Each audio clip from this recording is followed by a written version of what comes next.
bernyali. Seorang pria tantang duel Menteri Luhut sampai meninggal dunia. Imam Supriyadi siap menghadapi kamu. Jangan gunakan senjata. Wahai Luhut. Sebelum lanjut, jangan lupa subscribe dan nyalakan tombol notifikasinya agar tidak ketinggalan info terbaru dari Santri Online.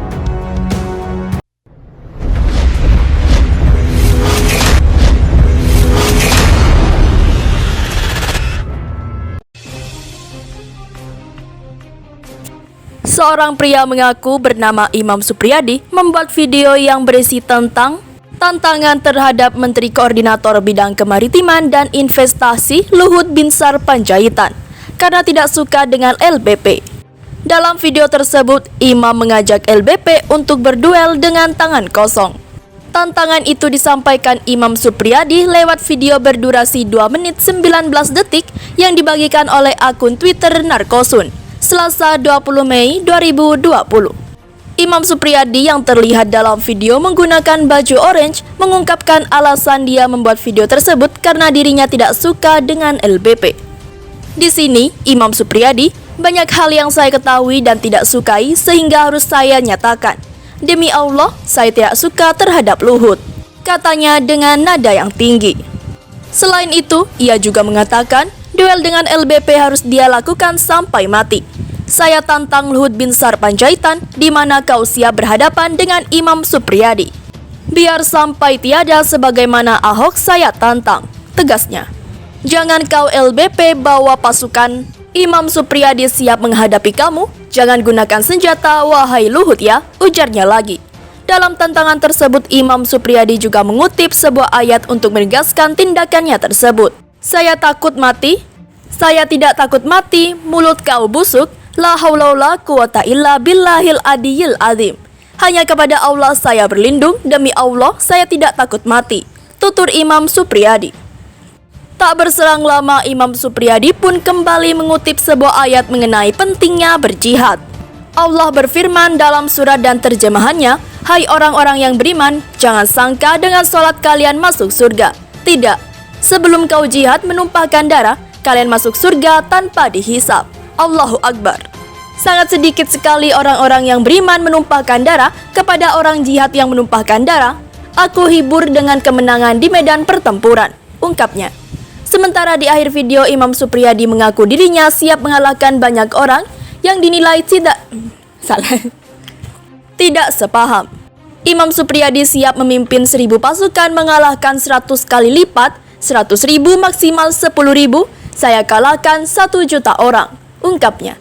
Dia juga meminta agar publik memviralkan video dirinya yang menantang LBP. Kontan saja, aksi Imam Supriyadi tersebut mengundang perhatian halayak di lini masa atau di akun Twitter. Tak sedikit orang justru memberikan sindiran kepadanya karena dinilai arogan. Sok-sokan nantangin orang, pakai dalil-dalil segala. Nanti kalau diladenin beneran, pengalaman selama sudah-sudah cuma garang di sosmed aja. Ujungnya minta maaf dan menteri 6.000 atau materai 6.000, tulis @narkosan. Bahkan politikus Partai Demokrat, Ferdinand Hutahian pun turut memberi komentar mengenai video Imam Supriyadi. Ferdinand meminta agar publik tidak menyebar video laki-laki tersebut. Tidak usah disebar lagi bang, anggap saja orang ini bicara tentang yang tidak dipahaminya. Makin besar atau makin disebar, makin senang dia terkenal, makin hebat. Padahal kita ketawa kasihan pada dirinya, tulis Ferdinand melalui akunnya Ferdinand Hean 2. Sebelum LBP, Ahok pernah juga ditantang. Setelah ditelusuri lebih jauh, ternyata Imam Supriyadi juga pernah menantang mantan Gubernur DKI Jakarta, Basuki Yahya atau biasa disebut Ahok, pada tahun 2016 lalu. Serupa dengan tantangan yang diberikan kepada LBP, tantangan Imam Supriyadi juga disampaikan lewat video. Kala itu pria yang diketahui sebagai mantan pegawai BPK tersebut mengajak duel Ahok hingga titik darah penghabisan. Siapkan diri Anda Ahok di Bundaran HI, saya tantang Anda duel sampai akhir hayat, ucap Imam Supriyadi. Namun Ahok enggan meladeni tantangan yang diberikan oleh pria tersebut. Sementara itu, bantah pemerintah tak konsisten dan berubah-ubah dalam menangani corona, ini alasan Luhut. Menteri Koordinator Bidang Kemaritiman dan Investasi Luhut Binsar Panjaitan menjamin pemerintah fokus dalam menangani pandemi virus corona atau COVID-19 demi keamanan dan keselamatan masyarakat Indonesia. Selain itu, lanjutnya pemerintah juga mengutamakan kesejahteraan seluruh warga tanah air. Menurut Luhut, hal tersebut menjadi tujuan utama dari setiap kebijakan yang diputuskan oleh pemerintah dalam hal penanganan dan pengendalian pandemi COVID-19 ini. Setiap kebijakan sudah melalui ujian yang cermat dan mendalam. Namun, pemerintah juga terus berhati-hati dan melihat perkembangan dinamika yang terjadi. Luhut juga membantah jika pemerintah tidak konsisten dan terus berubah-ubah. Menurutnya, hal tersebut merupakan langkah untuk menyesuaikan diri dengan dinamika COVID-19 yang sedang terjadi saat ini. Karena belum adanya pengalaman dalam mengatasi pandemi COVID-19, pemerintah harus berhati-hati dalam setiap pengambilan keputusan. Selain itu, Luhut juga menganggap esensi dari berdamai dengan corona sudah tepat, mengingat pandemi ini tidak akan berakhir sebelum vaksin ditemukan. Pemerintah bukannya tidak konsisten dan berubah-ubah, tetapi dinamika COVID-19 harus disesuaikan. Ujarnya seperti dikutip dari kompas.com. Karena kita belum ada pengalaman dan perlu kehati-hatian dalam pengambilan keputusan, berdamai dengan COVID esensinya benar karena menurut WHO, COVID-19 tidak akan habis sebelum ada vaksinnya. Katanya melalui keterangan tertulis Rabu 20 Mei 2020. Berdamai itu, lanjut Luhut, adalah tetap patuh terhadap protokol kesehatan. Begitu pula dengan pola hidup masyarakat dan menurutnya harus lebih bersih dan tetap sehat. Luhut mengingatkan walaupun grafik COVID-19 sudah menunjukkan penurunan di beberapa negara, namun terdapat beberapa titik baru yang muncul dari riset juga menunjukkan adanya gelombang kedua.